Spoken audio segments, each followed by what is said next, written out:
What's up, ladies and gentlemen? It's Daniel here from the GeekSpeakNation channel, and I'm here to bring you my review of Narcos Season 3.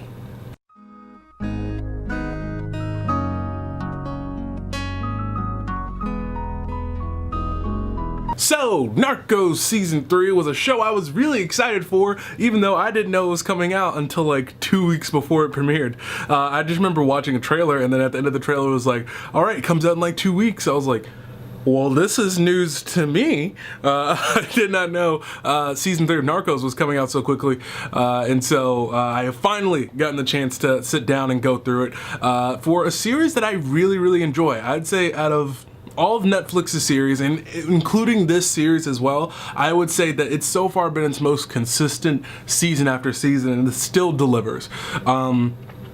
which is kind of fallen off for some shows. Some shows are and some shows aren't delivering. Cough cough, House of Cards and Orange is the New Black. But nevertheless, like I said, I really enjoy Narcos. Season 1 and Season 2 were phenomenal. Following the detective DEA agents Stephen Murphy and Javier Pena as they went about their life of trying to catch the head of the Medellin cartel, Pablo Escobar, was really, really exciting and captivating, and seeing how that all unfolded and seeing this secret history that you honestly feel like you never knew about. I think for people like me who aren't well versed in the world of Narcos or too much of the history of the politics behind it, I mean, it's like opening your eyes or opening this curtain to this entire world you never knew existed within the world you're in. It's like the wizarding world of Harry Potter, except with a lot more cocaine, violence, and drugs and sex.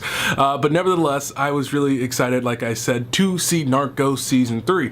And of course, based where we left off of, the Cali Cartel were next on the list to fall down when it came to taking down Narcos. With the fall of Pablo Escobar and his betrayal and all those things, it made sense. The next season would go at Cali, and we follow Agent Pena going over to Cali to kind of finish what he started, in a sense, because at the end of the day, as one of the characters says, the war against Pablo Escobar, the war on drugs, the war against Narcos, it was a failure because it was a bloodbath, and there needed to be a new approach this time around. And that's the thing about this season, which takes some getting used to, is understanding that this is an entirely new beast. The Cali Cartel didn't necessarily operate the same way that Pablo did. We've gotten 2 seasons to get used to the brutality and the open arrogance and ego and all these things that made up Pablo Escobar, his cartel, and those around him and those who served underneath him and all that stuff. But when it came to Cali, we're dealing with an entirely different beast that preferred to operate in a different way. And the way that Gilberto led the Cali Cartel was that he still was violent and brutal and merciless, but at the same time tried to keep that low radar while still being the #1 cocaine distributor in the world at that time, providing, I believe, as I said, 80% of the world's cocaine. So it was a really big operation, but yet it ran like clockwork, and everything was underneath their control. And so having Pena come in alone this time without the help of Murphy, played by Boyd Holbrook, and just having Pedro Pascal as Javier Pena, we have a new perspective for Pena. We have him in an entirely different world where it's not the same straight up wild, wild west that it was when it came to Colombia the first time around. It was entirely different, and the way they approach things is entirely different. And it's a bit of a slow burn, I will say that. Season 3 of Narcos is a bit of a slow burn in the way you try to get towards that goal. And that end goal is definitely being, the taking down the cartel, the proverbial feces is the feces in the proverbial fan, or however you want to say it, and everything's falling apart for both the DEA and the Narcos, and seeing just how things unfolded through strategy and through sometimes just fate in and of itself, and just life unfolding in crazy, crazy ways. I think that this season is really strong, though. I still think that this season contains all the things we love about Narcos, the deep involved history, the background behind all these characters that we end up knowing in very in-depth ways, and giving insight into way the politics and the everything operated during this time period, and still do today in some cases.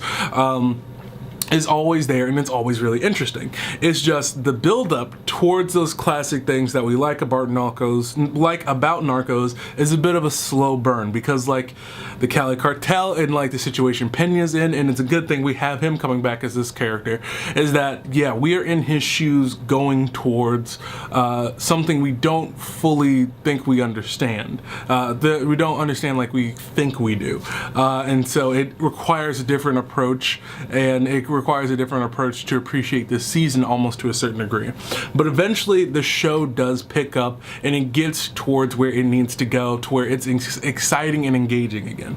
And I think one thing to keep in mind is that the season takes place in the last 6 months, I believe, in the lifespan of the Cali Cartel empire. And I think that as compared to looking at Narcos season 1 and 2, you can tell like it's so strong and captivating when you look at season 1, because there's so many decades of history that they're interweaving between one another, whether it's the aspects of the Cold War and how they'll flow into things, and the wars that are going on, along with the war on drugs and things of that nature, and the presidents before them, you know, both in Colombia and in the United States. And there's so much history and in-depth intrigue that brings it and binds it all together. But when you look at season 2 and season 3, you're dealing with a much more compressed and singularly focused period of time, and so you know, sometimes it feels not as engaging, and sometimes you feel like they're relying much more on the dramatization aspect more so than the actual historical aspect. You know, of course, the things are being dramatized for this series, and things are being elongated and stretched out and things of that nature, but sometimes it feels like things are happening just for tension's sake. You know, people escape even though they're in this situation where like, oh, there's no way they can get out, but yet they still do. And you know, this just feels like the show's kind of dragging along through certain scenarios where you're like, oh, come on, you could have just done without this scenario, without this build up towards this possible consequence that wasn't even going to happen, because it just feels like you're kind of wasting my time here.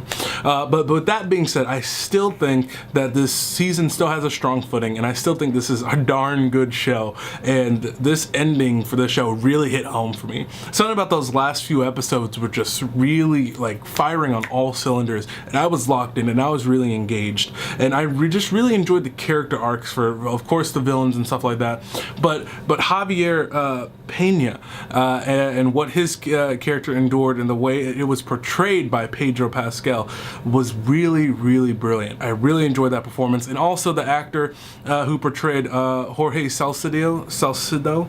I don't know if I'm pronouncing that right. I can't remember his last name on top of my head, but the guy who played as the chief of security, those two gave very, very riveting performances, and that was really engaged me throughout the course of that series. Was those two performances really, really great, really fantastic. So with that being said, guys, overall I think this is a really solid season. I really enjoyed it. It was a slow build, and it takes some time to get adjusted to this new world we're in, the new characters, the new narrator, the new time span and things of that nature. But I think it is worth the endurance, and I think it's a really, really solid season. So with that, guys, I'm going to give Narcos Season 3 an 8.5 out of 10. I think this is really strong. I think there's some areas where they could have done better with the tension and how they played around with that and the time aspect. But with that being said, guys, this is still a darn good series, and I'm excited, and I truly hope that they come back for season 4. I think they will, but whether or not we'll be returning with characters that we do now, or if it'll be just an entirely new cast and stuff like that, we'll have to see. We'll have to see where they take the series. But nevertheless, guys, I really enjoyed Narcos Season 3. Let me know what you thought about Narcos Season 3 in the comment sections down below. Did you love it? Did you hate it? Let me know in the comment sections down below what you think, and what would you like to see from Narcos Season 4?